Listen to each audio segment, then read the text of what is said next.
Prévu pour Apple TV+, le nouveau film de Martin Scorsese ERS of the Flower Moon avec Leonardo DiCaprio, Robert De Niro et Brendan Fraser sortira enfin dans les salles françaises le 18 octobre. Produit par Original Film, ERS of the Flower Moon, le nouveau film Martin Scorsese devait être diffusé sur Apple TV+, mais il bénéficiera également d'une sortie de cinéma aux États-Unis et en France. Paramount est en effet associé à Danse afin distribuer cet événement cinématographique au cinéma. Ce drame historique qui revient à l'enquête FBI concernant les meurtres de plusieurs membres de l'Indian Osage Tribu en Oklahoma, assassinés après avoir trouvé pétrole sur leurs terres dans les années 1920, sera libéré dans le Tostar Team limité des salles américaines 6 octobre et partout aux États-Unis à partir 20 octobre. Il sera ensuite diffusé sur la plateforme de streaming. En France, la date choisie est le 18 octobre. ERS of the Flower Moon par Martin Scorsese avec Leonardo DiCaprio, Robert De Niro, Jesse Plemons dirigé par Leonardo DiCaprio, Robert De Niro, Brendan Fraser, Jesse Plemons et Lily Gladstone. ERS of the Flower Moon est l'un des films.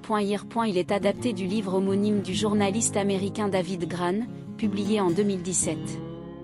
Le 16 mars, Jacqueline West, le chef de costume du film, a déclaré à Deadline que Leonardo DiCaprio avait vu le film et lui avait dit que c'était un chef-d'œuvre. Il m'a dit « Jackie, je pense que nous avons travaillé sur un chef-d'œuvre. Pour que Léo dise que ça doit être quelque chose. Il ne dit pas cela à la légère. Il est dans le commerce, il était très petit. » Apple Paramount Lily Gladstone et Leonardo DiCaprio Martin Scorsese en compétition à Cannes?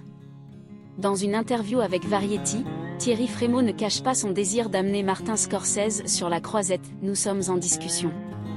Pour 2023, la chose importante est de faire en sorte que Martin Scorsese vienne avec son nouveau film qui est un travail important.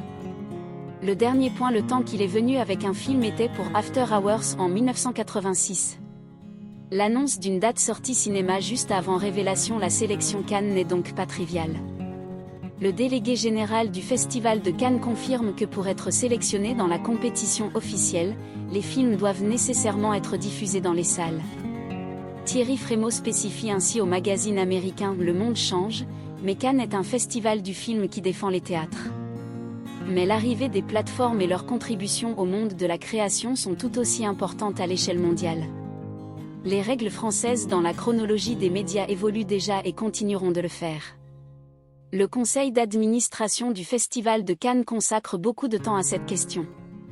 Nous discutons très souvent Netflix, et ils sont toujours enrichissants les débats. Les films Netflix sont les bienvenus mais... Il ajoute, les films de Netflix sont les bienvenus. Comme ils ne sortent pas dans les salles, ils peuvent être présentés en avant-première. Une grande rampe de lancement grâce au festival. Je voudrais les convaincre de venir, de ne pas rester à l'écart, mais je sais qu'ils veulent être en compétition. La 76e édition du Festival de Cannes aura lieu du 16 au 27 mai 2023.